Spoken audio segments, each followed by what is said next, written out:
பெருமக்களே, அஷ்டாங்க யோக பேறு என்பதில் யோக நிலையில் சிவயோக நிலையில் வாழ்ந்து அருட்பதிகங்கள் தந்த சுந்தரத்தினுடைய நிறைவு பதிகமும் இந்த திருமந்திரத்திலே சொல்லப்படுகின்ற கருத்தும் ஒன்றாக இருக்கிறது என்று பார்க்கும். அங்கே அவர் எப்படி பாடியிருக்கிறாரோ அதே போல தான் முன்னையே அவர் திருமந்திரத்தில் அந்த விஷயத்தை சொல்லியிருக்கிறார். அதுதான் வருந்தி தவம் செய்து வானவர் கோவாய் திருந்து அமராவரி செல்வன் செல்வன் இவன் என முழவும் குழலும் இயம்பும்படியாக ஈசனருள் இருந்து இன்பம் எய்துவார்கள். என்னென்னலாம் சொன்னோம். பவயோகி சிவயோகி. பவயோகிகளுக்கெல்லாம் தேவர்கள் நிலை. தேவலா வருகின்ற பொழுது தேவர்களுக்கு தலைவராக மாறலாம், திசைக்காவலராக மாறலாம், உருத்திரருக்கு தலைவராக வரலாம், அல்லது ஸ்ரீகண்ட ருத்ராகவே மாறலாம், உருத்திர புவனங்களுக்கெல்லாம் தலைவராக மாறலாம். இப்படி பல வகையான பதவிகள் அங்கே இருக்குதுன்னு பார்க்குறோம்.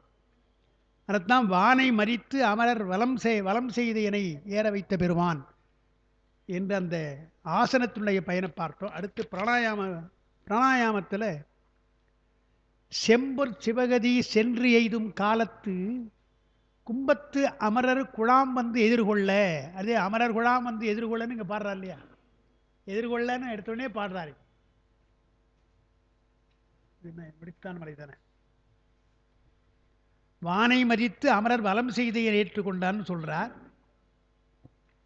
அதுக்கப்புறம் இந்திரன் மால் பிரமன் எழிலார் மிகு தேவரெல்லாம் வந்து எதிர்கொள்ளன்றார் பாருங்க. அது அப்படியே இருக்குது. என்னை மத்தையான அருள் புரிந்தான் அப்படின்றார். அது ஒரு இடம். அதே பாட்டில் இன்னொன்று வருது. செம்பொன் சிவகதி சென்று எய்தும் காலத்து கும்பத்து அமரர் குழாம் என்றார். அந்த பிராணவாயுவை கும்பகம் செய்ததாலே வரும் பலன் அதான் கும்பத்து அமரன்றது. அதுதான் பிராணாயாமத்தை கும்பகம் செய்து. அதான் அன்னைக்கு கூட சொன்ன அகத்தியருக்கு கும்பகமுனிதான் பெயர். கும்பகமுனிய கும்பமுனின்னு சொல்லிட்டாங்க.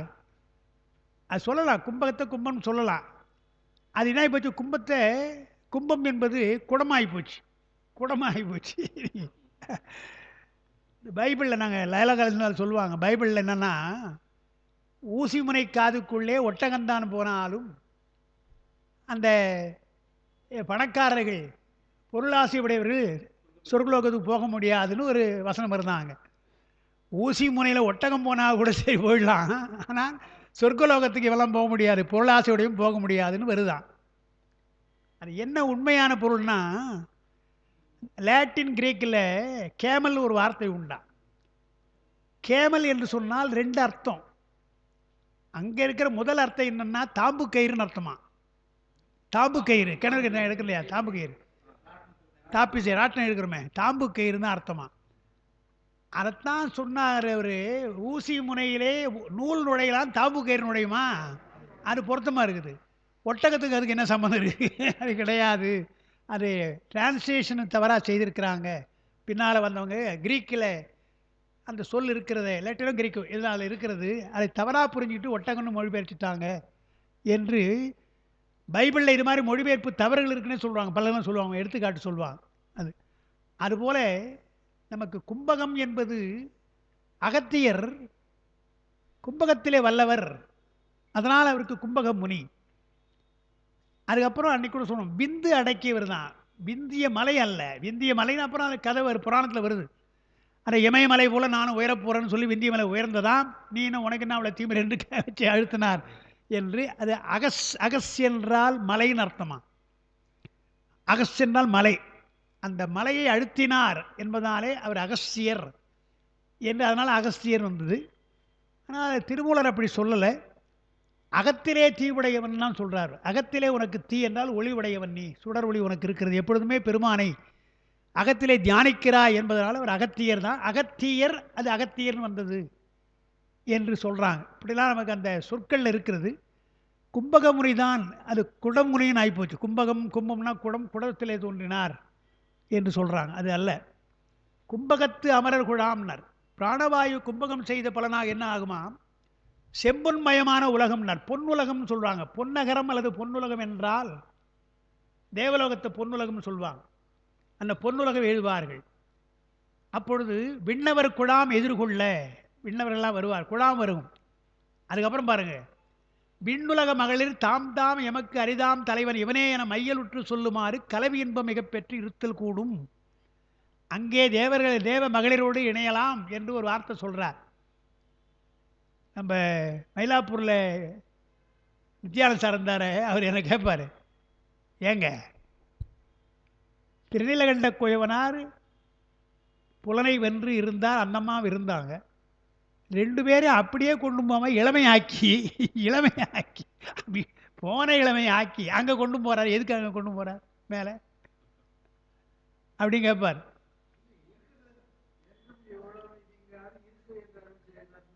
எங்கே போகிறாங்க அவங்க? அப்புறம் போகிறாங்கல்ல மேலே.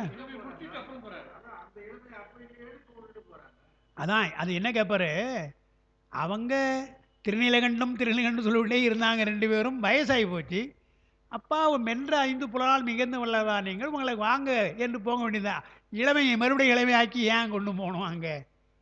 அவர் என்ன கேட்பாரு, இந்த போகம் அங்கே இருக்குதா அவர் கேட்பார். இந்த சுகபோகம் இங்கே யுகபோகம் இருக்குதே, அதை மிஸ் பண்ணிட்டாங்க அவங்க, அது பெருமானுக்கு கஷ்டமாக போச்சு, அதை மிஸ் பண்ணக்கூடாது என்று தான் அங்கே கொண்டு போகிறார் என்று பார்க்குறோம். அப்போ நான் அவர் ஒரு விஷயம் சொன்னேன், அது அவர் ஒத்துக்கலை. ஆனால் அவர் ஒத்துக்கலை. கலிங்கத்து பள்ளம் வரும், பரணிலாம் வருவது, வீரர்கள் சிறந்த வீரர்கள் வெற்றி பெற்று வந்தால் வந்து, இல்லைன்னா வீர மரணம் எய்துவார்கள். வீர மரணம் எய்துகின்ற பொழுது அந்த உயிர் அங்கே போகுது இல்லையா, அங்கே இருக்கிற தேவ அரம்பையர்கள் எல்லாம், பெண்கள் எல்லாம் பெரிய வீரன் வருகிறான் என்று அவனை அணைப்பதற்கு போவார்கள் வரும். அப்படி இருக்குதா?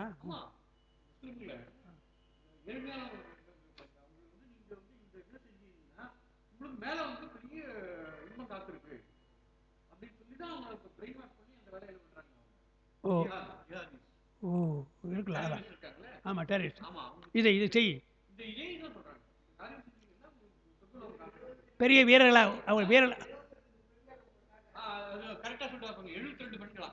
ஓ அது அப்படியா? அதுவே அது ஏன் சொல்கிறேன்னா, 72 அப்படின்னு எல்லாம் இங்கே அதான்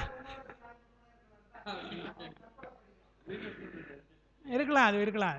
இது நமக்கு நேரடியாக என்ன சொல்கிறாங்க, அந்த கற்புடைய பெண்கள் என்ன பண்ணுறாங்களாம், தன்னுடைய கணவன் வீரன் இறந்த உடனே அவன் உடல் சாய்ந்து அங்கே போவதற்கு முன்னால் தன் உயிரை போக்கிக் கொண்டு அங்கே எதிர்பார்க்குறாங்களாம், இவன் வேறொரு பெண்ணை சேரக்கூடாது, அங்கே இந்த கணவன் வேறொரு பெண்ணை சேரக்கூடாது என்று அங்கே சென்று அதுக்காக காத்து கொண்டிருக்கின்ற அப்படியே கற்புடைய பெண்கள் அல்லவா நீங்கள் என்று அப்படியெல்லாம் பாட்டு இருக்குது நமக்கு.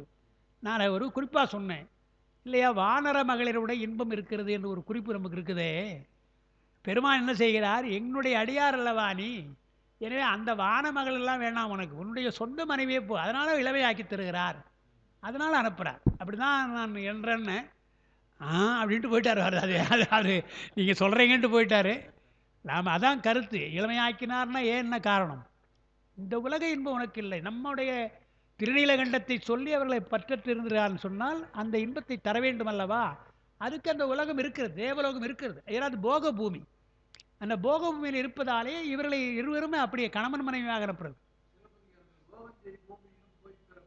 போய் பிறப்பிறாம அது இன்னும் சமணத்தில் எப்படின்னு சொன்னால், அந்த போக பூமி என்பது நாகபூமி கூட போக பூமி அவங்களை பொறுத்தவரை. சொர்க்கலோகம் இருக்குது அவங்களுக்கு, அதை விட நாகபூமி தான் இன்னும் இன்பமா, அதை விட இன்பம். அங்கே இருக்கிற தேவ பெண்களை காட்டிலும் இந்த பெண்கள் அழகாக இருப்பாங்க, நாகக்கன்னிகள்லாம் அவங்களுடைய கருத்து அது அப்படி இருக்குது. ஏதோ ஒரு இடத்துக்கு போகிறான்னு வச்சுங்க, எங்கேயோ போகிறான் என்ன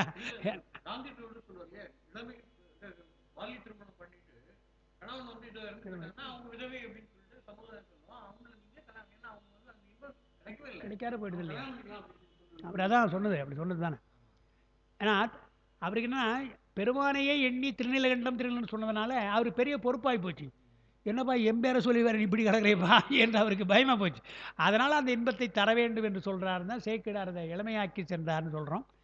அந்த வென்ற புலனால் மிக்கீர் என்பது அப்பர் பெருமானுக்கு சொல்கிறது, நீ வென்ற புலனாய் மிக்க நல்லவா நீ என்று பெருமானுக்கு சொல்கிறத சேக்கிழார் பெருமான் வாயிலாகவே திருநீலகண்ட குயவனாருக்கு சொல்ல வைக்கிறார் சேக்கிழார்.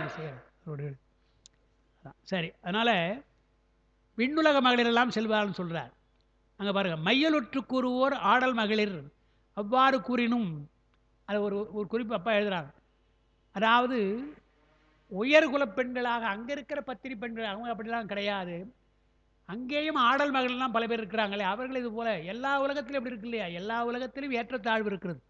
அதுபோல் அங்கே இருக்கிற மையல் உருகின்ற பெண்கள் என்று சொல்கிறார். இப்போ நமக்கு அந்த தூது உலா இலக்கியம் இருக்கு இல்லையா, உலா இலக்கியத்தில் கூட 7 வகை 7 பருவ பெண்களும் மையல் உருகிறாள்னு வருது. அது என்ன குறிப்பு எழுதுவாங்க, அதெல்லாம் 7 உருவ பெருன்னு சொன்னால் அது பரத்தையர்கள் தான், பரத்தையர்கள் தான் அவளை சொல்கிறாங்க தவிர எனக்கு நற்குல பெண்களை சொல்லக்கூடாதுன்னு அங்கே ஒரு கருத்து உண்டு. உலா வருகின்ற தலைவனை பார்த்து பேதை முதலாக பெதும்பை வரைன்னு சொன்னால் என்ன ஆகுறது இல்லையா, பெதும்பை பேரிளம் பெண்ணா 40 வயசுக்கு மேலே, பேதைனா 5 வயசு இல்லை, 5 வயதிலேயே அந்த காதல் வருமா, அதெல்லாம் கிடையாது. ஆனால் அந்த காலத்தில் பெரத்தையருக்காக சொன்னது என்று நயம் சொல்கிறாங்க.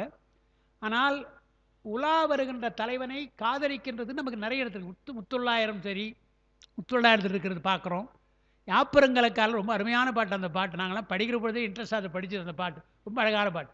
பன்மாடக்கூடல் மதுரை நெடுந்தெருவில் என்னோடு நின்றார் இருவர், அவருள்ளும் பொன்னோடை நன்றென்றால் நல்லள், பொன்னோடைக்கு யானை நன்றென்றாலும் அந்நிலைகள், யானை எருத்தத்திருந்த இளங்கலைவேல் தென்னன் திருத்தார் நன்று என்றேன் தீயேன் என்று பாட்ட முடிகிறார். அதாவது மதுரையில் வந்து பாண்டியன் உலா வருகிறான், யானை மேலே வரானா. நானும் என்னுடைய தோழிகள் 2 பேரும் போய் பார்க்க போனோம். அதில் ஒரு தோழி சொன்னாலாம், பொன்னோடை நல்லா இருக்குதுனாலாம். யானைக்கு அந்த முகப்படம் போடுறாங்க இல்லையா, அது பொன்னோடைன்னு சொல்லுவாங்க. முகப்படம் அது பொன்னிறமாக இருக்கும். இந்த மலையாளத்தில் நீங்கள் பாருங்கள், வரிசையாக யானை நிற்க வைக்கிறாங்க பாருங்கள், பொண்ணோட அது மாதிரி. அதே மாதிரி அந்த பொன்னோடை அவ சொன்னாலாம் தோழி ஒருத்தி, பொன்னோடை நல்லா இருக்குது அப்படின்னாலாம். இன்னொருத்தி என்ன சொன்னா, பொன்னோடை விட யானை நல்லா இருக்குனாலாம் ஒருத்தி. இவ என்ன சொல்லலாம், ஒருத்தி பொன்னோடை நன்றென்றால் அவன் நல்லவ, பொன்னோடைக்கு யானை நன்றென்றால் அவளும் நன்னிலைகள், அவளும் நல்லவதான். ஆனால் யானை எருத்தத்து இருந்த பிடையில் இருக்கா இல்லையா, அம்பாரி மேலே உட்காந்துக்கிறானே, யானை எருத்தத்து இருந்த இளங்கிளைவேல் தென்னன் திருத்தார், கழுத்தில் போட்டுக்கிற மாலை திருத்தார் நன்றி என்றேன் தீயேன். அவன் போட்டுக்கிற மாலை நல்லா இருக்குன்னா என்ன அர்த்தம், மாலையை சொல்லலவே, ஆள் அழகாக இருக்கிறான், ஆள் அழகாக இருக்கான்னு அதை சொன்னேன் நான் தீயேன். எனவே அவங்க 2 பேரும் இரவில் தூங்குறாங்க. யானை நன்றி என்று சொல்லவும் போய் தூங்குறா, பொன்னோடை நன்றி என்றவளும் தூங்குறா. ஆனால் பாண்டியன் நல்லவன் அழகாக இருக்கிறான்னு சொன்ன மாதிரி எனக்கு தான் தூக்கம் வரல அப்படின்னு ஒரு பாட்டு இருக்குது. அந்த மாதிரி உலா வருகின்ற பொருள் செய்கிறது முத்துள்ளாயிரத்து. அதாவது சேக்கிழார் எவ்வளோ நாகரிகம், அதுக்காக சொல்கிறேன். அதாவது முத்துள்ளாயிரத்தில் எப்படி இருக்குன்னா பாட்டு, யானை மேலே நடந்து வர்ற பொழுது, யானை மேலே ஊர்வலம் வரானா, ஒரு தலைவி சொல்கிறா, யானையே நான் வெளியே வர முடியாது, பருவப்பெண் வெளியே வர முடியாது, எனவே எங்கள் வீட்டு பக்கம் வர்ற பொழுது, என் வீட்டு பக்கம் வர்ற பொழுது ஜன்னல் பக்கமாக போ, ஜன்னல் பக்கமாக போ, சாலேகம் சாலேகம்னா ஜன்னல் அர்த்தம், சாலேகம் சார நட என்று அந்த ஒரு பாட்டு உத்துள்ளா இருந்திருக்குது. ஒரு தலைவி அப்படி சொல்கிறது தப்பு கிடையாது, ஒரு அக இலக்கணத்தில் அப்படி சொல்லுவாங்க. சேக்கிழார் அவர் இயல்பாகவே அந்த பெருந்தன்மை அவருக்கு, அந்த நாகரிகம். சுந்தரர் வந்து குதிரையில் வரார், சுந்தரில் குதிரை வர்ற பொழுது கண்கள் எண்ணில்லாத வேண்டும் காளையை காண என்பார். இன்னொன்று, பெண்களில் உயர நோற்றால் சடங்கவி பேதை என்பார், மண்களி கூற வந்த மனம் கண்டு வாழ்ந்தோம் என்பார்னு பாட்டு வரும். அப்படிலாம் எல்லாரும் பெண்களும் பார்த்து சுந்தரரை அழகாக பார்க்குறாங்களாம். அதெல்லாம் சொல்லிட்டு வரவர் என்ன பண்ணார், ஒரு தலைவி இந்த முத்துள்ளாயிரம் போல சொல்கிறார், நீங்களாம் சொல்கிறீங்கடி, என்னுடைய தவம் எங்கள் வீட்டு பக்கம் அந்த குதிரை மெல்ல நடந்தது, குதிரை அந்த தான்னு சொல்லாது, முத்துள்ளாயிரத்தில் அவ சொல்கிற மாதிரி வருது பாட்டில். சேக்கிழா அப்படி கூட ஒரு பெண்ணை சொல்லக்கூடாது, எவ்வளோ பெரிய உயர்ந்த ஒரு நாகரிகம், பண்பாடு.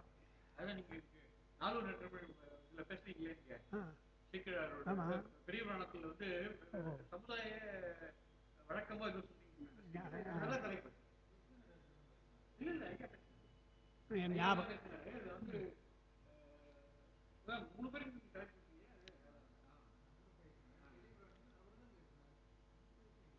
இல்லை, எதுவும் என்ன ஞாபகம் இல்லை.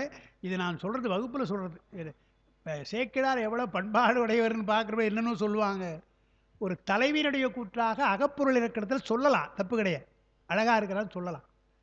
நீங்கள்லாம் அப்படி போருங்கடி, எங்கள் பக்கம் வர்றபொழுது குதிரை மெல்ல போச்சு அப்படி தவம் அப்படி அது மாதிரி சொல்கிறாங்க. அது எந்த பகுதியில் எனக்கு ஞாபகம் இல்லை. ஐயோ! அது அதாவது நீங்க சில இடத்த பார்த்தா அப்படியே உட்காந்துரும். எப்படி இந்த ஒரு எண்ணம் வந்தது? எப்படி வந்தது? அதாவது அவங்க சில கேள்வி கேட்கறது நம்ம அதுக்காக போய் பார்த்தா சரியா இருக்கும் பதில். அவருடைய பாட்டு நீங்க பார்த்தீங்கன்னா. நான் சொல்லியிருக்கேன். மலேசியாவிலேருந்து கேட்குறாங்க கேள்வி. என்ன கேட்குறாங்க? ஞானசம்பந்தருக்கு உபநயனம் நடந்த உடனே, அவர் காயத்ரி மந்திரம் வேண்டாம்னு 5 எழுத்து சொல்றாரு. சொல்லிட்டேன். அப்புறம் உபநயனம் நடந்திருக்கு அவருக்கு. உபநயனம் நடந்து தான் காயத்ரி மந்திரம் சொல்றாங்க. அத கேட்டுட்டு அப்புறம் ஒரு 5 எழுத்து சொல்றாரு. அவங்க என்ன கேட்டாங்க தெரியுங்களா? பூணூல் போட்டிருந்தாங்களா? அத கேட்டுட்டாரா? வச்சிருந்தாரான்னு கேட்குறான். நியாயமான கேள்வி. கிண்டலுக்கு கேட்கல. ஐயா பூணூல காயத்ரி மந்திரம் வேண்டாம்னு 5 எழுத்து சொன்னாரே, பூணூல் போட்டிருந்தாரா இல்லையான்னு கேட்குறான். அவர் பூணூல் போட்டுருக்கிறது நமக்கு தெரியும். நான் உடனே சேக்கிழார் தான் சொன்னேன் நானு.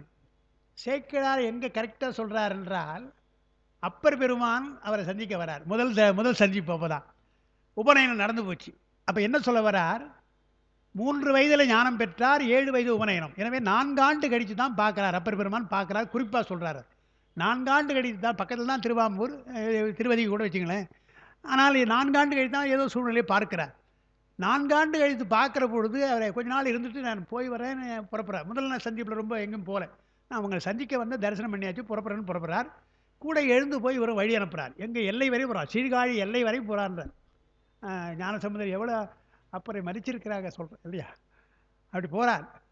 அங்கே சொல்கிறபடி என்ன சொல்கிறார்? பொன்னூல் மார்பினர் குடை சென்றார். ஒரு பொன்னூல் மார்பினர் வார்த்தை சொல்கிறார். பூணூல் இருக்குது அவருக்கு என்ற அந்த விஷயத்தை அங்கே சொல்கிறார். அதை மாற்றலை. அது ஆச்சாரம், குலாச்சாரப்படி மந்திரம் சொல்லி சொன்னது. அது நமக்கு அதுக்காக கூடாதுன்னு மந்திரம் 5 எழுத்து இருக்குது. நீங்கள் காயத்ரி மந்திரத்தை சொல்கிறது 5 எழுத்து இருக்குதுன்னு சொல்லலாம். ஆச்சார முறையாக போட்ட பெரியவர்கள் போட்டதை அவர் கேட்டுற மாதிரி கிடையாது. பாரதியார் தான் கேட்டுட்டார். அவர் எனக்கு வேணான்ட்டார். பாரதியார் நான் ஊரறிஞ்சு பார்ப்பேன், எனக்கு எதுக்கு அப்படின்னு சொல்லிட்டார். அந்த மாதிரி சில விஷயங்கள்லாம் நீங்கள் அந்த மாதிரி பார்வையில் சேக்கிழாரை பார்க்குற பொழுது எவ்வளோ உயர்ந்த புலமை அவருக்கு இருந்திருக்குது. தெய்வ புலமை. ஏன்னா அது ஏன் மகாவித்வான் மீனாட்சி சுந்தரம் ஏன் பாடுறார் சேக்கிழார்? அதான்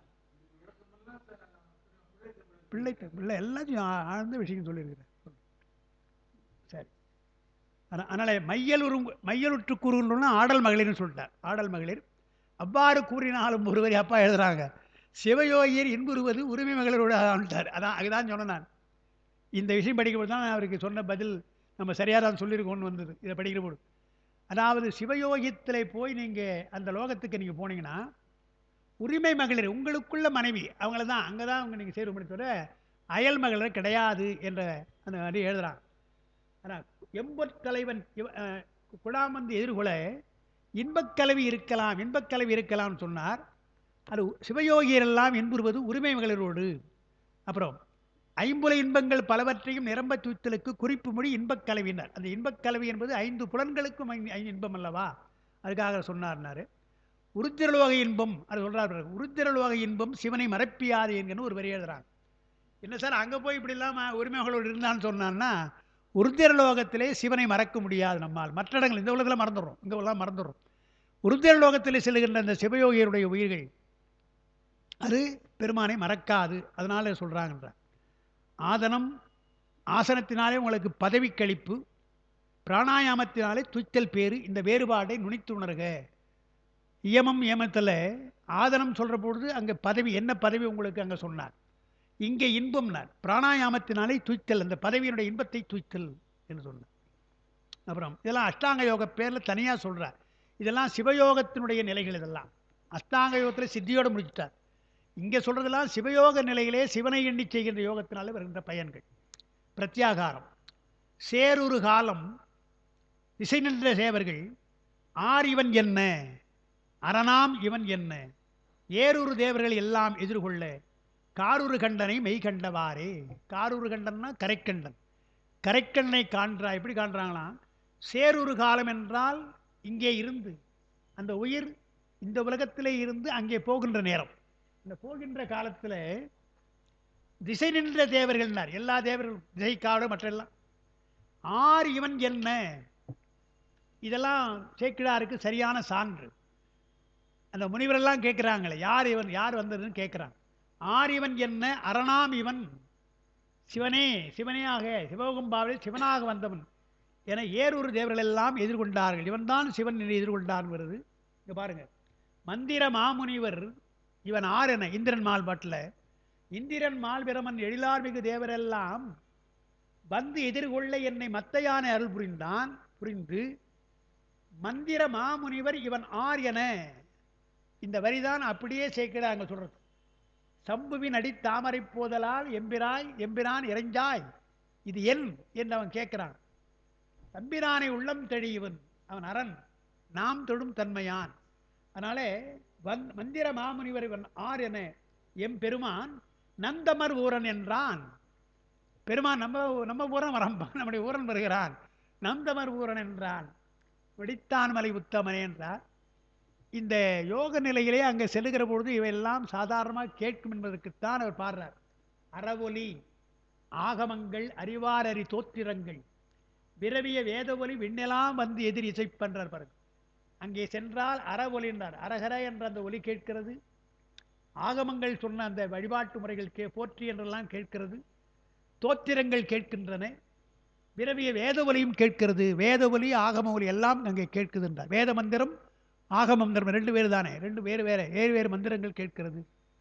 அப்போ வரமலை வாணன் வந்து வழி தந்து, வாணன் என்கின்ற ஒரு தேவன், அது சிறந்தவன், தேவர்களிலே சிறந்தவன் வருகின்றான்.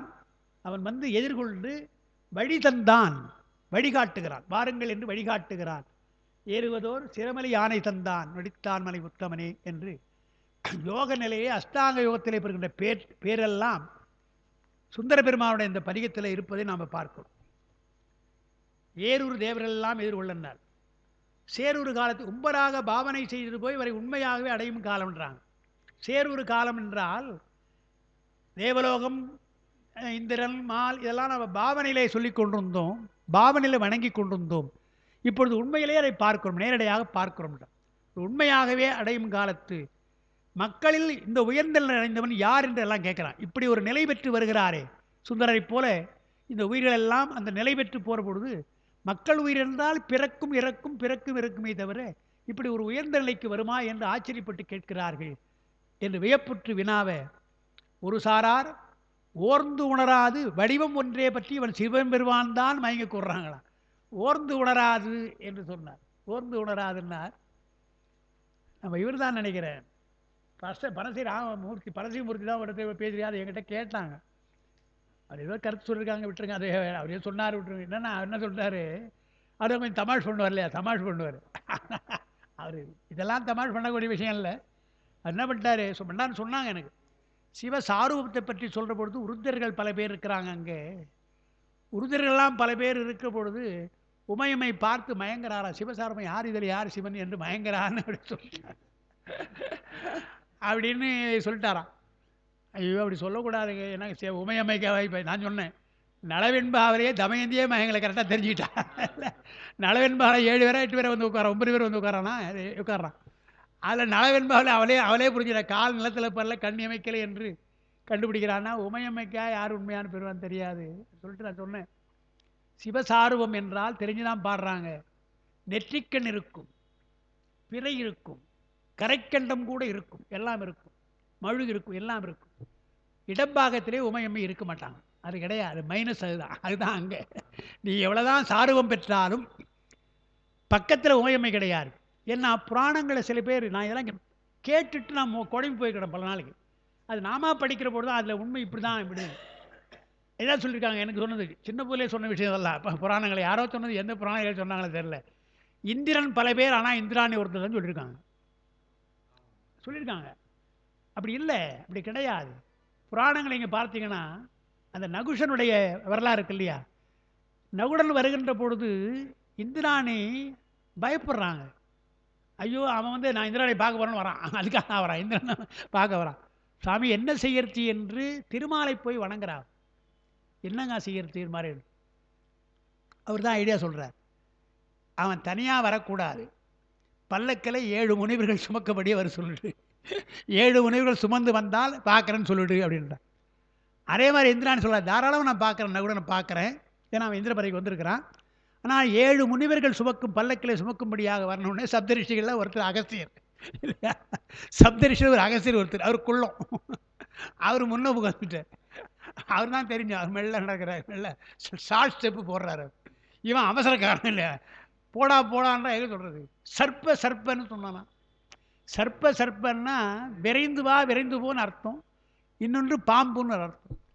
அந்த காலால் உரைச்சானா, அந்த ஆசை காரணமாக அந்த நகுஷன் அகத்தியரை போய் காலால் உரைச்சி சர்ப்பனானா, என்னுடைய காலால் உரைத்ததால் உன்னுடைய புண்ணியம் போயிற்று, சர்ப்பை என்று சொன்னால் சர்ப்பமாக அகக்கடவாய் கவிழ்த்தார் என்று வருது. அந்த மாதிரி தான் நம்ம புராணங்களில் சொல்கிறோமே தவிர, இந்திரனாரை கொள்ளார்கள்லாம் இந்திராணி ஒருத்தர் தான், இதுனா திரௌபதிக்கு ஒருத்தி தான் பஞ்சபாண்டர் அந்த மாதிரியான, அது மாதிரி இல்லை. இதெல்லாம் சில விஷயங்கள் நம்ம பழசா அப்படி தவறாக சொல்லிட்டாங்க சிலதெல்லாம். அதனால் இங்கே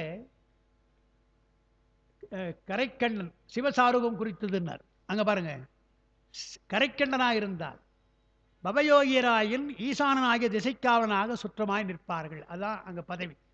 பவயோகம் வென்றால், சிவயோகம் இல்லாமல் பவயோக நிலையில் இருந்தால், அந்த யோக நிலைக்கு உலக இன்பத்திற்காக நீ சிவனை வணங்குற. அதனால் என்ன செய்தார்கள்னா, திசைக்காவர் ஈசானனாகிய வடகிழக்கில் ஈசான திசையிலிருந்து அவருக்கு சுற்றமாக இருப்பார்கள், அந்த பெருமானுக்கு சுற்றமாக இருப்பார்கள். எனவே இது பிரத்யாகார பயன் கூறப்பட்டது அப்படின்னா. அதுக்கு அடுத்தது தாரணை என்றார். நல்வழி நாடி நமன்வழி மாற்றிடும் சொல்வழியாளர் சுருங்கா பெருங்குடை, இல்வழியாளர் இமையவர் எண்டிசை பல்வழி எய்தினும் பார்வழியாகுமே. நல்வழி நாடி தீவழி மாற்றுவோர், சொல்வழி என்றால் சொன்னால் அந்த சொல் பலிக்கும். நிறைமொழி மாந்தர்னு சொன்னாங்க இல்லையா, அந்த சொன்னால் சொல் பலிக்கும். அவளெல்லாம் யார் என்றால் முனிவர்கள். அதை சொல்றார். சொல் வழியாளர் விண்ணுலகத்திலே இங்கே சென்றாலும் அவளுக்கு அதே தகுதி உண்டு, போகிறவர்களுக்கு தகுதி உண்டு. முனிவர் போல எல்லா தகுதியும் உண்டான். சொன்னதெல்லாம் பலிக்கும்ன்றான், சொன்னது பலிக்கும்ன்றான்.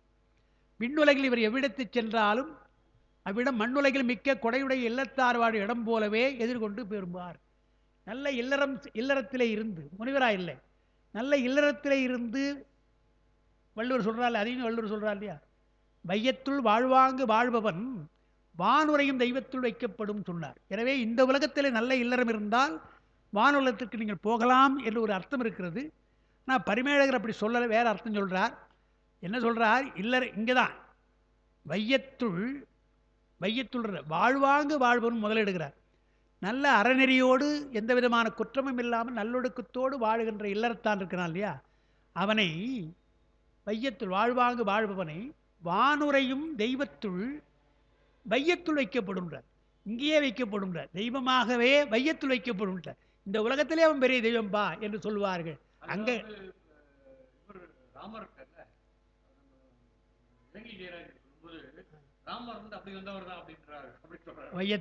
இங்கே பிறந்தார்னா அவதாரமா தானே சொல்றாரு, அவர் அவதாரமா சொல்றாரு. இங்க நாம ஒரு இல்லறத்தாளா இருக்கிற பொழுது நல்ல எல்லாருக்கும் அது பொருந்தும், ராமருக்கு மட்டும் எல்லாருக்கும் பொருந்துன்றார். வள்ளுவராக தான் சொல்றார். நல்லொழுக்கத்தோடு இருந்தால் வானுலகத்தில் என்ன உங்களுக்கு மதிப்போ, தேவரோட மதிப்போ, அதை இங்கே உங்களை வைத்து எண்ணப்படப்பா அவன் சாதாரண மனுஷன்லப்பா, தெய்வம்பா, எல்லாரும் தெய்வம்பான்னு தான் சொல்லுவாங்க என்று தான் அவர் அதை பரிமேடு அப்படி தான் அதுக்கு உரை எழுதுகிறார். வையத்துள் வாழ்வாங்கு வாழ்பவன் சொல்லாமல் வாழ்வாங்கு வாழ்பவன், வயல் தான் வாழறான், வாழ்வாங்கு வாழுகிறானே அவனை வானுரையும் தெய்வத்துள் வைக்கப்படும்போது இங்கேயே முதலிடணும், வையத்துள் வைக்கப்படும், அது சேர்க்கணும், வையத்துள் வைக்கப்படும், தெய்வமாக வைக்கப்படும் அப்படின்ற. ஆனால் சொல்வழியாளர் என்றால் சொல்லால் நெறிப்படும் ஆற்றல் உடையவர். அவரது சொல் அருளை கூறினாலும் வெகுண்டு கூறினாலும், அது பரிமேலகர் சொல்லுகின்ற அதே வரியை தான் அப்பா எழுதுறாங்க. அருளை கூறினாலும் வெகுண்டு கூறினாலும் அப்போ பயனலை பயந்தே விடும் மொழின்னு சொல்லுவார். தப்பாது. அதனால் இவரை நெறிமொழி மாந்தர் என தொல்காப்பியர் கூறியே திருவள்ளுவரும் மாற்றாது ஒருபடித்தாக கூறினார்.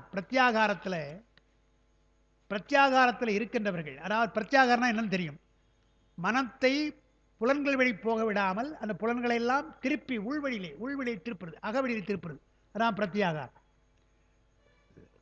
நெறிமொழி மாந்தர் திருவள்ளுவர் கூறுகிறார், இங்கனும் கூறவே அறமுதல் பொருள்களை உலகிற்கு உள்ளவாறு உணர்த்துவோம் இவரே என்பது அறியப்பட்டது. இவங்க தான் இந்த மாதிரி நெறிமொழி மாந்தர் தான் அறம் சொல்லுகிறார்கள். அங்க சொன்னார் இல்லையா, பொறிவாயில் ஐந்தவித்தான் பொய்தீர் ஒழுக்க நெறி நின்றார்னர் நீடு வாழ்வார்னர். அந்த பொய்தீர் ஒழுக்க நெறி என்பது இருக்கு இல்லையா, ஒழுக்க நெறி என்பது இந்த மாதிரி நெறிகள் இல்லறத்திலே இருந்து கொண்டிருக்கலாம், அவர்களும் அந்த அறங்களை சொல்லலாம். பெருமான் சொல்வது போல, பெருமானுக்கு எப்படி தகுதி இருக்கோ அதே போல இவர்களும் சொல்லலாம்னு சொல்றார். உணர்த்துவோர் இவரே என்பது அறியப்பட்டது. இவர் இவ்வாறு நிறைவொழியுடையராதல் சொன்னதெல்லாம் பலிப்பது எப்படி என்றால் தாரணை யோகத்தில் நிற்றலால் ஆகும். பிரத்யாகாரத்துக்கு முன்னாடி தாரணையில் நிற்கிற ஒரே நிலையில் ஒரே நிறைவாக ஏகாக்கிர சிந்தைன்னு வடமொழியில் சொல்லுவாங்க. ஒரே சிந்தனையில் இருந்தால் அது தாரணை என்றார். இவரே ஐம்புல ஆசையும் முழுதும் வென்றவர்கள். இவங்க தான் பிரத்யாகாரத்தில் தான் ஐம்புல ஆசை வென்றவர்கள். மனத்தை பிறரவிடாது குறித்த பொருள் எந்த பொருளை எண்ணுகிறார்களோ அதே பொருளை எண்ணுதல்னார். ஐயுணர்வு எய்திய கண்ணும் பயமின்றே மெய்யுணர்வு இல்லாதவர்க்குன்னு சொன்னார். அதாவது என்ன சொல்றார், ஐயுணர்வு என்றால் 5 புலன்களை அடக்கினாலும் கூட பலன் எழுதிட்டார் வள்ளுவர். 5 உணர்வு உனக்கு இருக்குது, அதை நீ அடக்கிட்டேன். அந்த அந்த அடக்கம் இருந்தாலும் கூட பயம்னா பயன் அர்த்தம், பயன் கிடையாது. எப்போ மெய்யுணர்வு இல்லாத பொழுது, உண்மையான அந்த மெய்ப்பொருள் தத்துவத்தை உணராதவர்களுக்கெல்லாம் புலனை அடைக்க ஒன்றும் இல்லைன்றார். அதான் இப்போ சமணர்கள்லாம் செய்கிறது. புலனை அடைக்கணும் துறவையாக போனாங்கன்னா புலனை அடைக்காச்சு, மெய்யுணர்வு இல்லாமல் கடவுள் யாரான்னு தெரியாத கடவுள் இல்லைன்றாங்கன்னா அவங்கள போய் என்ன பண்ணுறது? அதுதான் மறுக்கிறார். ஆமாம்,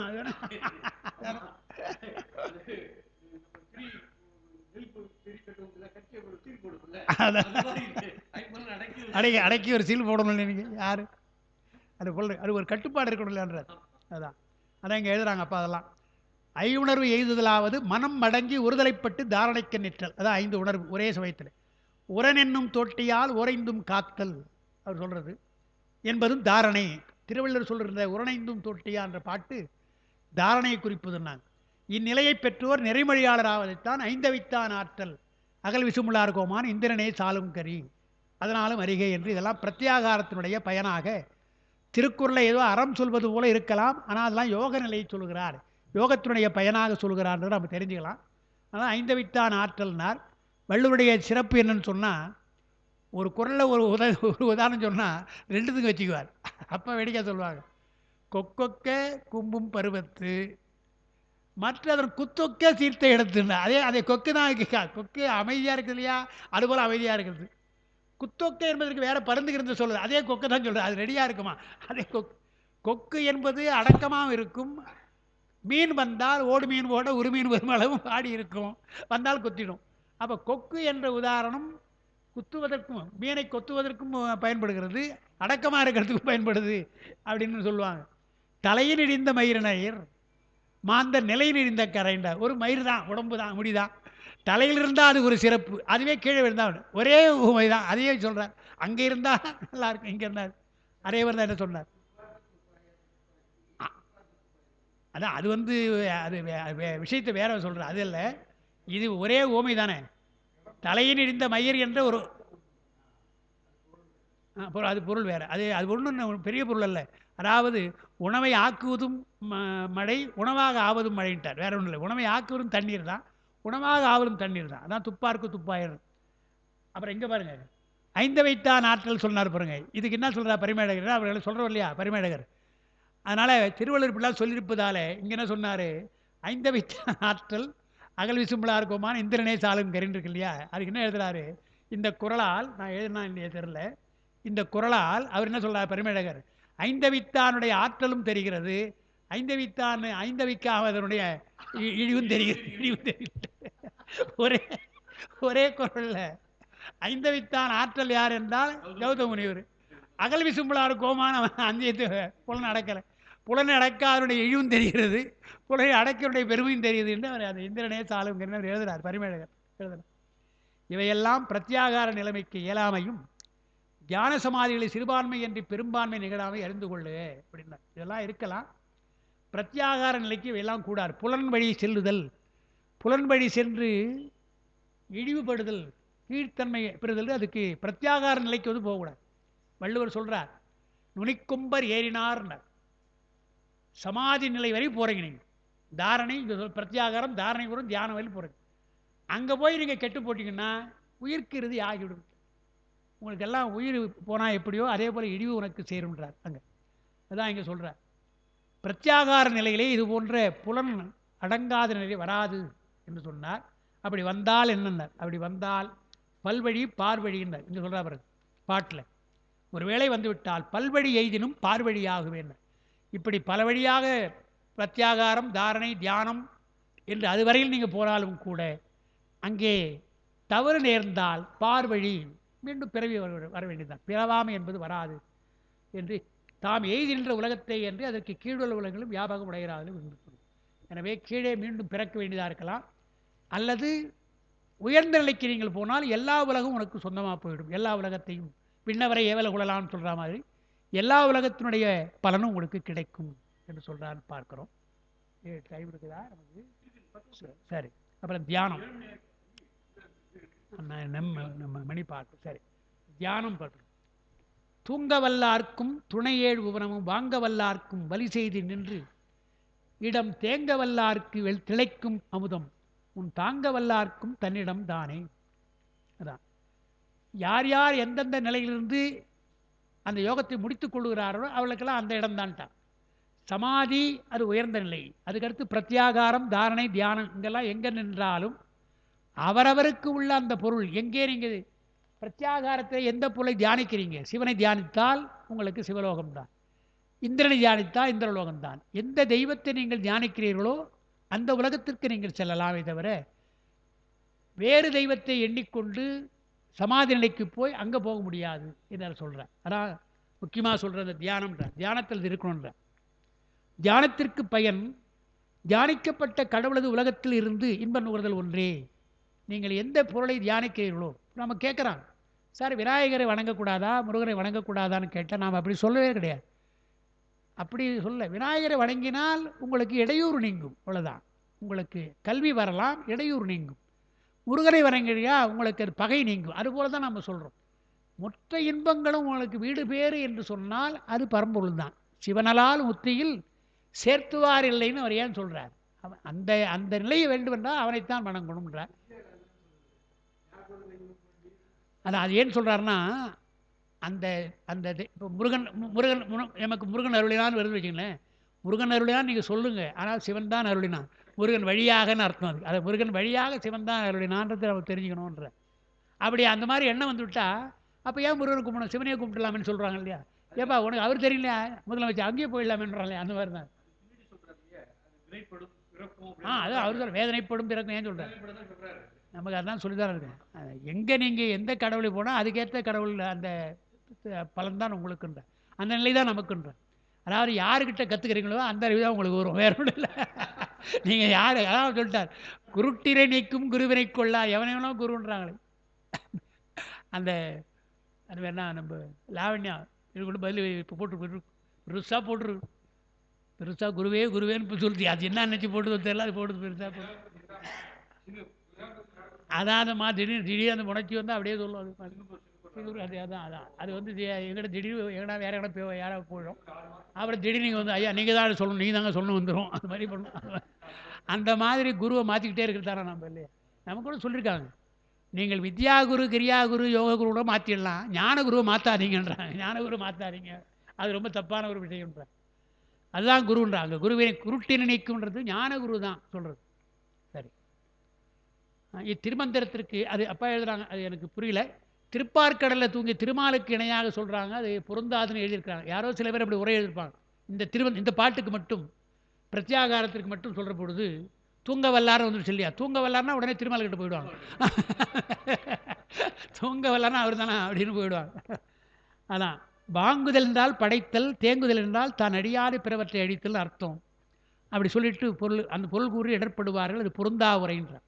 தியானத்தினுடைய பயன் என்ன? அந்தந்த கடவுளை எந்த கடவுளை நீங்கள் தியானிக்கிறீர்களோ அந்த கடவுளுடைய அருள் உங்களுக்கு கிடைக்கும், அது ஒன்றும் சந்தேகம் கிடையாதுன்ற. அப்புறம் சமாதின்னு காரியமான உபாதியை தான் கடந்து ஆரிய காரணம் ஏழும் தன்பால் உற வாரிய காரணம் மாயத்தவற்றிடை தாரியல் தற்பரம் சேர்தல் சமாதியே. கடைசி நிலையை சொல்கிறார். அங்கே சொல்கிற பொழுது 6ஆம் பக்கமா அது கடைசியார் என்ன சொல்கிறாரு? காரியமான உபாதி என்றால் கூட வருகின்ற சில பிரச்சனைகள் நமக்கு வருது இல்லையா? அதெல்லாம் உபாதிகள், தனியாக இல்லாமல் தொடர்கின்ற சில கருவிகள். அதை தாத்விகங்கள் என்று நமக்கு சொல்லுவாங்க. நமக்கு இருக்கின்ற தனுகரண புவனபோகம் சொல்கிறோமே, அந்த 36 தத்துவம் சொல்கிறோம் இல்லையா? 36 தத்துவத்தை சொல்கிற பொழுது தத்துவத்தை விட்டுறது கிடையாது. தத்துவத்துக்கு மேல் தாத்விகங்கள் என்று அதனுடைய காரியங்கள்னு சொல்லுவாங்க. அந்த ஒரு விஷயம்தான் நம்முடைய சித்தாந்த நூல்கள்லையும் சிவஞான நூல்கள் அதை சரியாக எழுதலை. அப்போ தான் கொஞ்சம் எழுதியிருக்கிறாங்க. தாத்விகங்கள் 60, 36 தத்துவம், மொத்தம் 96ன்னுவாங்க. 96 தத்துவத்தில் 36 தத்துவம் நாம் கொண்டதுனால மீதி எல்லாம் 60 தாத்விகங்கள். எது எதெல்லாம் என்று சொல்கிற பொழுது எல்லாமே 5 பூதங்களுடைய காரியங்கள்னு எழுதுகிறார் சிவஞான முனிவர். அதுதான் பொருத்தம் சொல்கிறாங்க, மற்றதெல்லாம் போக வேண்டாம். 5 பூதங்களுடைய காரியமாக பிருத்திவியினுடைய காரியம், அப்பனுடைய காரியம் சொல்கிறோம் இல்லையா, அந்த மாதிரி சொல்வது தான் நமக்கு தாத்விகங்கள்னு சொல்கிறாங்க. அது நமக்கு உள்ளதுன்றார். அதான் காரியமான உபாதி என்று சொன்னால், இப்போ நிலம் வைத்துக்கொள்ளுங்களேன். நிலத்திற்கு எது தன்மாத்திரை என்றால் மனம்தான் தன்மாத்திரை. தண்ணீருக்கு எது தன்மாத்திரை? சுவை தன்மாத்திரை. சுவைன்னு சொன்னால் புரியாது நமக்கு, மனம் என்றால் புரியாது. மனம்னா என்ன மனம்? பூ மனமா பா மனமான்னு அப்படி கேட்கணும். சுவை என்றால் என்ன சுவை? 6 சுவையா என்ன சுவை என்று கேட்கணும். அப்போ தான் அது காரியப்படும். அப்போது ஒரு இனிப்பு சுவை என்று சொன்னால் அது காரியப்பட்டுன்னு அர்த்தம். சுவை என்று சொன்னால் இன்னும் காரியப்படலை, காரணமாக இருக்குன்னு அர்த்தம். அதுதான் காரியப்படுகிற பொழுது தான் நமக்கு பயன்படும். அதுதான் தாத்விகங்கள். அப்படி பயன்படுத்தணும். காரியமான உபாதி தனு கரண புவரபோகம் இவையெல்லாம் அனைத்தும் பந்தம் கடந்துனர். இவற்றையெல்லாம் கடக்கணும். எப்படி? முதல்ல போகத்தை கடக்கணும், அப்புறம் புவனத்தை கடக்கணும், அப்புறம் கரணத்தை கடக்கணும், அப்புறம் உடம்பை கடக்கணும். அது அது எவ்வளோ கஷ்டம்னு தெரியும் நமக்கு இல்லையா? ஒன்று ஒன்றா பார்க்கிற பொழுது அனுபவிக்கின்றெல்லாம் விடணுன்ற. அவற்றுக்கு காரணமாகிய தத்துவங்கள் 7 என்பது வித்யா தத்துவம். அதுக்கு காரணம் வித்யா தத்துவம் தான். எழுதியிருப்பேன் பின்னால் 7ன்றதுனால எழுதணும்னு நினைக்கிறேன். இடையராது கிடைத்து வருகின்ற வினை, அது வினையினுடைய காரணம் கெட்டு ஒழிய வேண்டும். பயின்ற யோகத்தால் மறுமையில் தமது கடவுளோடு ஒப்ப இருத்தல், அது சமாதியில் பெறலாம். வினைகளை நீங்கிக் கொள்ளலாம், தத்துவங்களை நீங்கிக் கொள்ளலாம். பெருமானோடு நான் சம்பந்தப்பட்டு சைவமாவது சிவனோடு சம்பந்தமாவதுன்னார் இல்லையா? சைவம் சிவனோடு சம்பந்தமாவது. அந்த நல்ல மற்ற பற்றெல்லாம் நீங்கி அவனோடு சம்பந்தம், அதுதான் அங்கே சமாதியில் பெறலான்றார். உபாதி என்றால் செயற்கை, செயற்கையாக வருவதெல்லாம் நீங்கி விடும்ன்றார். அந்த தாத்விகத்தை குறிப்பதற்காகத்தான் அது காரியமான உபாதி என்றார். உபாதின்னு சொன்னாலே போதும். காரியமான உபாதின்னு பாட்டில் சொல்லியிருப்பதுக்கு காரணம் அது தாத்விகம்னு புரிஞ்சுக்கிறதுக்காக சொல்கிறார். ஆரிய என்று சொன்னால் நிரம்புதல்னு அர்த்தம். ஆறுதல் என்றால் நிரம்புதல். காரியத்தின் தோற்றத்திற்கு ஏற்படுத்தாக தாத்விக காரணம் தத்துவம். தத்துவங்கள் எல்லாம் காரியப்படுவதற்கு தகுதியாக நிற்றல்னு பார்க்குறோம். எல்லாவற்றுக்கும் சொல்கிறாங்க. சுத்தமாயை, அசுத்தமாயை, பிரகிருதி மாயை, 3 சொல்லுவாங்க. அதை முறையாக சொல்கிற பொழுது சுத்தமாயை, சுத்தாசுத்தமாயை, அசுத்தமாயை அப்படி சொல்கிறாங்க. பழைய காலத்தில் பழைய நூல் எனக்கு 1912-18 ஒரு நூல் கிடைச்சிது. அதை பார்க்குற பொழுது அதில் என்ன பண்ணியிருக்காங்க, இந்த சுத்தமாயை அசுத்தமாயை, சுத்தமாயை என்பதை பரப்பிரகிருதின்றாங்க, பரப்பிரகிருதின்றாங்க. அசுத்தமாயே சுத்தாசுத்தம்னு அசுத்தம்னு, அசுத்தமாயை அபரப்பிரகிருதின்றாங்க. அப்புறம் பிரகிருதியை மூலப்பிரகிருதின்றாங்க. அடைமொழி கொடுக்குறாங்க. அந்த தெளிவாக சொல்லியிருக்காங்க அந்த காலத்தில். அதை யாரும் அதிகமாக சொல்ல, நான் எங்கேயோ தேடி பார்த்தபடி கிடைச்சது எனக்கு. அதை நேற்று கூட வகுப்பில் சொன்ன ஞாபகம், நான் சொன்னேன், இது தெரிஞ்சுக்கிட்டு சொன்னேன். பரப்பிரகிருதி என்றால் சுத்தமாயை. ஏன்னா பிரகிருதி தத்துவத்தில் இருக்கிறது தானே பயன்படுது. அது சுத்தமாய் வாக்கு அல்லவா, வாக்கு நமக்கு தானே பயன்படுது முக்கியமாக. எனவே அதை பரப்பிரகிருதியும் வைத்துக்கணும். பரத்தில் இருக்கிற விஞ்ஞானங்களுக்கெல்லாம் அது பிரகிருதியாக இருக்கிறது. நமக்கு எப்படி பிரகிருதி பயன்படுகிறதோ அதுபோல் அவங்களுக்கு பிரகிருதி பரத்திலே இருக்கிற விஞ்ஞானங்களுக்கு பயன்படுது. அபரப்பிரகிருதி அசுத்தமாய். மூலப்பகுதி என்பது நமக்கு சகலருக்குரியது என்று சொல்றார். அதுபோல் இங்கே என்ன சொல்றார், தன்மாத்திரை அதனுடைய காரண நிலை இருக்கிறதா, அதாவது சரியான நேரத்திலே காரியப்படலாம். எப்படி ஒரு விதை விதைத்த பின்னால் முளைப்பதற்கு தயாராக இருக்கிறதோ, தண்ணீர் மழை பெய்கிறது, காற்று வீசுகிறது, வெயில் அடிக்குது, முளைப்பதற்கு தயாராக, அதுபோல தத்துவங்கள் எல்லாம் முளைப்பதற்கு தயாராக இருக்கின்றன. அதுதான் சொல்றார். அது காரியம். 7 என்ற தொகையால் வித்யா தத்துவம் என அறியலாம்னு அப்பா எழுதுறாங்க. அந்த வித்யா தத்துவம் நமக்கு தெரியும். இதோடு அசுத்தம் நீங்கும்ன்றார். அது முக்கியமாக சொல்றது. சமாதி நிலைக்கு போகிற பொழுது என்ன பயன் என்றால், அசுத்தங்கள் உங்களுக்கு நீங்கிவிடும். தாத்விகமாக இருக்கிற 36 தத்துவங்கள் தாத்விகம், அவையெல்லாம் போய்விடும். சுத்த நிலைக்கு நீங்கள் போகிறீன்றாங்க. உங்களுக்கு தெரியும், 6 ஆதாரத்தில் மூலாதாரம், சுவாதிஷ்டானம், மணிபூரகம், அநாகதம், இந்த 4 ஆதாரங்கள் நமக்கு மாயையோடு தொடர்பு, அசுத்தத்தோடு தொடர்பு. இதை கடந்துட்டீங்கன்னா, அநாகதத்தை கடந்து நீங்கள் போகிற பொழுது சிந்திக்க தானே போகிறீங்க. இங்கே வர்ற பொழுது விசுத்தின்னு சொல்லியிருக்காங்க. விசுத்தி என்றால் மிக்க தூய்மையான அர்த்தம், மிக்க தூய்மையின் அர்த்தம். இங்கே தியானிக்கிற பொழுதே உலகப்பற்று நமக்கு இல்லை, அந்த மாசு நம்மை அடையலை என்ற அர்த்தம். அதான் இதுக்கு விசுத்தின்னு வைத்தான். இங்கிருந்து போகிற பொழுது பெருமானுடைய நினைவு நமக்கு வந்து விடுகிறது. இங்கே அதே முறையாக தியானித்தால், முறையாக தியானித்து போனோம்னு சொன்னால் விசுத்தி நிலைக்கு நீங்கள் தியானிக்க பொழுது உலகப்பற்று நமக்கு உலக ஆசை அல்லது நினைவு வராது. எனவே அதை விசுத்தி என்று சொல்லியிருக்கிறார்கள். ஏன்னா ஆக்ஜிக்கு பக்கத்தில் இருக்குது, அங்கே ஒரு புனிதமான இடத்துக்கு போக போகிறீங்க, எனவே நீ விசுத்தி என்று சொல்கிறாங்க. ஏரோப்ளேனில் போனோம்னா முதல்ல ஏறத்துக்கு முன்னால் செக்கப் பண்ணுறாலே, எல்லாம் மேலே போட்டு செக் பண்ணுறானே, அந்த மாதிரி விசுத்தியே இவளை செக் பண்ணி அனுப்புகிறான், மேலே ஆக்ஜிக்கு அனுப்புகிறான் என்று பார்க்குறோம். அதான் இவற்றின் மேல் உள்ளவற்றை கூறலை. வாரின வருவா, இது முடிவின்றி வருதல், முடிவின்றி வருகின்ற வினை. வாரின பாட்டில் சொன்னார் இல்லையா, வாரி இயல்னு சொன்னார் இல்லையா, வாரிய காரணம்னார். வாரிதல், வாரி என்று சொன்னால் முடிவில்லாமல் வருதல் என்ற அர்த்தம். முடிவில்லாமல் வருவது நமக்கு வினைதான், வினைதான் மாறி மாறி வருகின்றது. எனவே அதை கடக்கணுன்ற வினை. தார் என்றால் ஒழுங்கு, அது தவத்தை குறிப்பதுன்றார். தார் ஒழுங்கு, ஒழுங்கு காலமாக அது தவத்தை குறிப்பது. அப்போ சமாதியால் உபாதியை கடக்கணும், தத்துவம் 7 கடக்கணும், வினை தொடர்பு நீங்கணும். இந்த மூன்றிற்கு பின்னால் மறுமையில் தான் தியானித்த பொருளோடு ஒப்பனிற்றல் யோகத்தின் பயன். மறுமையிலே நாங்கள் என்ன எண்ணினீர்களோ அதே பலன் உங்களுக்கு வரலாம். எந்த தெய்வத்தை எண்ணினீர்களோ அந்த தெய்வத்தினுடைய சந்நிதியை நீங்கள் அடையலாம். அந்த சித்தாந்த நெறி உணராதார் உபாதி என்பதை பற்றி இத்திருமந்திரத்திற்கு சொற்களை நலிந்துரைத்து மாயாவாத பொருள் கொள்வார்கள்னு எழுதியிருக்காங்க. அந்த உபாதின்னு ஒரு சொல் வந்துடுச்சு இல்லையா, அந்த உபாதி என்பது மாயாவினுடைய அடிக்கடி சொல்கிறது. அப்போ இங்கே உபாதி சொல்லியிருக்கிறார் இல்லையா திருமந்திரத்தில், ஏதாவது மாயாவாத பொருள் தான் சொல்ல வேண்டும் என்று. இந்த மாயாவாத பொருள் என்ன அவங்க எழுதலை. மாயாவாதிகள் இந்த திருமந்திரத்துக்கு தங்களுடைய வேதாந்த பொருளை சொல்வார்கள்னு. திருமந்திரத்திற்கு வேதாந்த பொருளை கொள்ளக்கூடாது என்பது பலவரும் நாம் சொன்ன விஷயம்தான். நம்முடைய சித்தாந்தத்தை தான் சொல்லுகிறார். பொதுவாக சொன்னதாலே அது ஏதோ வேதாந்தம் போல இருக்கும், அதுதானே தவிர உள்கருத்து சித்தாந்தம்தான். பதி பசு பாசம் எனப்பகர் மூன்றில்னு அவர் சொன்ன பின்னால் அப்புறம் வேதாந்தம் எங்கே அவர் சொல்ல போகிறார். வேதாந்தத்தை சொன்னால் ஒன்றோடு சொல்லிட்டு இருப்பார். பதி என பகர் 3 பகர் 1ன்னு சொல்லிட்டு போயிருப்பார். பதி பசு பாசம் என பகர் 3. அதை விட இன்னொன்று அவங்க சொல்கிறாங்க. வேதாந்திகள் திருமந்திரத்தை மேற்கோள் காட்டுற இடங்கள், சில முக்கியமான இடங்கள், சில இடங்கள் சொல்கிறாங்க. அதில் இந்த மாதிரி இடங்கள் வருது போல் சீவன் என்ன சிவன் என்ன வேறில்லைன்னு வருது. அவங்களுக்கு ரொம்ப பொருத்தமான ஒன்றா இருக்குது. ரொம்ப அப்படியே அதை ஏற்றுக்கிற மாதிரி. சீவன் என்னும் கிடையாது சிவன் என்னும் கிடையாதுன்னு வந்து ஒரு தானே, ஒரே ஏகானமாக தானே, ஏகானம். சீவன் ஏன் சொல்கிறீங்க, சிவன் ஏன் சொல்கிறீங்க? சீவன் என்ன சிவன் என்ன வேறு இல்லைன்ட்டான்.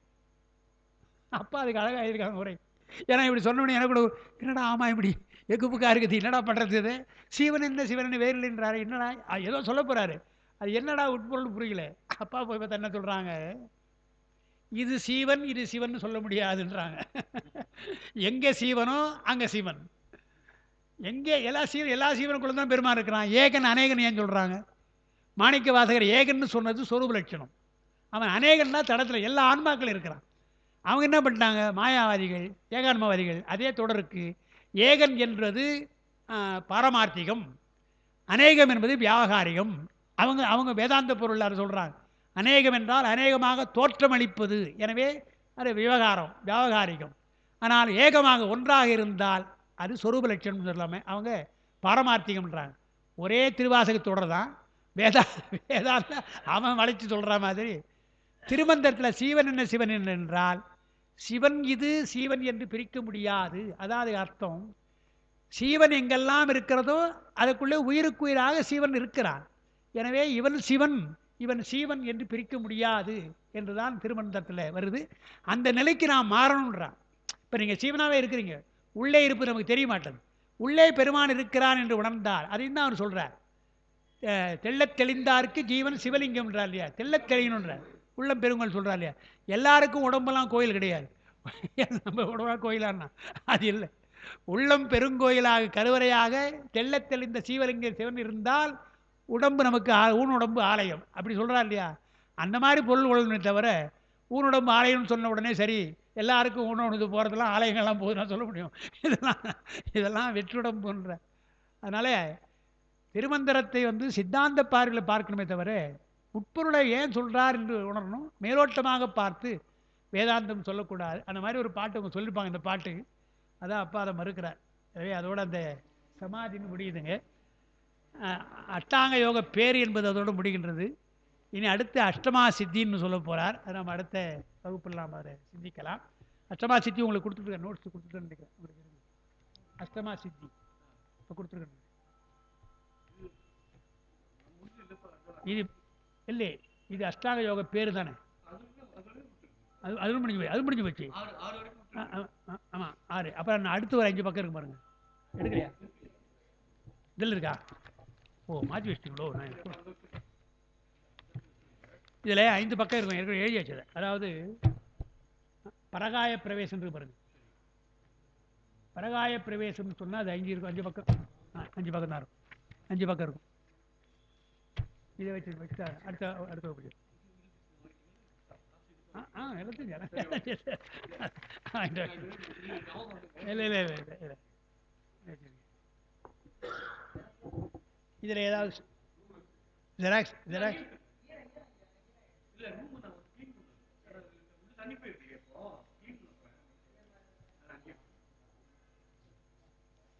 சரி.